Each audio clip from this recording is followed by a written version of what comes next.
নমস্কাৰ প্ৰাথমিক তথ্য ইউটিউব চেনেলত সকলোকে স্বাগতম জনাইছোঁ।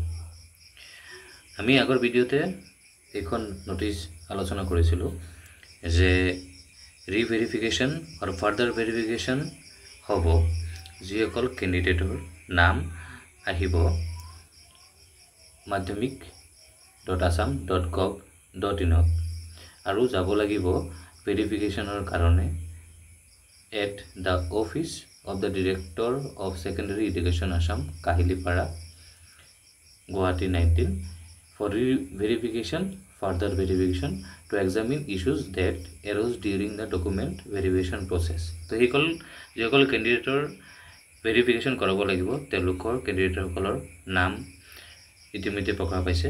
আপোনালোকে madhyamik.assam.gov.in গৈ আপোনালোকে নামসমূহ চাব পাৰিব আৰু আপোনালোকৰ যি লগইন কৰি এডমিট কাৰ্ডসমূহ ওলাই ল'ব। এডমিট কাৰ্ডত লিখা থাকিব যে আপোনালোকৰ যে ভেৰিফিকেশ্যন হ'ব ভেৰিফিকেশ্যনৰ যিটো Aadhaar details such as date and time সময় আৰু ডেটটো ৰিভেৰিফিকেশ্যন এইটো তাত এডমিট কাৰ্ডত লিখা থাকিব আৰু ইয়াতে চাব পাৰিছে লিষ্ট ওলাইছে। আপোনালোকে ৱেবছাইটত গৈ ডাউনলোড কৰি আপোনালোকৰ নামসমূহ বিচাৰি উলিয়াই আপোনালোকে ভেৰিফিকেশ্যনৰ কাৰণে যাব পাৰিব।